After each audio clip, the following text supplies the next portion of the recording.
Greater Hyderabad లో భవనాలు లేఅవుట్ల క్రమబద్ధీకరణకు సంబంధించి జీహెచ్ఎంసీ అంచనాలు తప్పాయి. భారీగా ఆదాయంపై ఆశలు పెట్టుకుంటే ప్రజల నుంచి నామమాత్ర స్పందన వచ్చింది. దీంతో బీఆర్ఎస్, ఎల్ఆర్ఎస్ గడువును పొడిగించాలన్న నిర్ణయానికి వచ్చింది జీహెచ్ఎంసీ. ప్రభుత్వ అంగీకారం తర్వాత ఉత్తర్వులు వెలువడనున్నాయి. ప్రభుత్వానికి కాసుల వర్షాన్ని కురిపిస్తాయనుకున్న బీఆర్ఎస్, ఎల్ఆర్ఎస్ పథకాలు తుస్సుమన్నాయి. కోట్లు కురిపించడం సంగతి పక్కన పెడితే కనీస స్పందన కూడా లేకపోవడం అధికారులను అయోమయంలోకి నెట్టింది.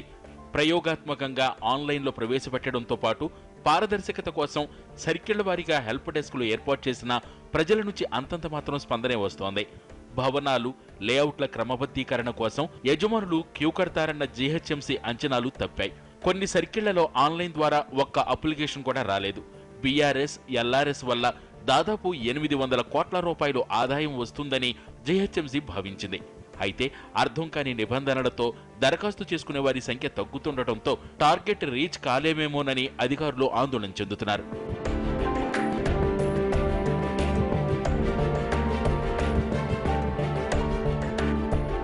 గ్రేటర్ పరిధిలో క్రమబద్ధీకరణ కాని భవనాలు అధికారుల అంచనా ప్రకారం 60,000.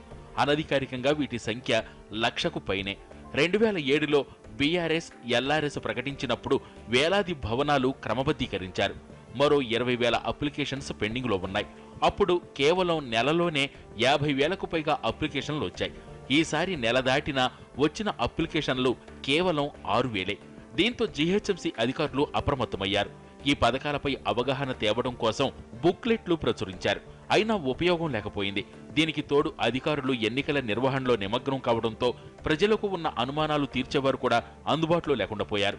ఎన్నికల హడావుల్లో ఈ పథకాలపై దృష్టి పెట్టడం కష్టమని భావించిన అధికారులు గడువు పెంచాలని ప్రభుత్వాన్ని కోరారు. జనవరి 2 వరకిచ్చిన గడువును మార్చి మొదటి వారం వరకు పొడిగించాలని విజ్ఞప్తి చేశారు. ఎన్నికల తర్వాత బీఆర్ఎస్, ఎల్ఆర్ఎస్లపై దృష్టి పెట్టి జనంలోకి వెళ్లాలని భావిస్తోంది జీహెచ్ఎంసీ.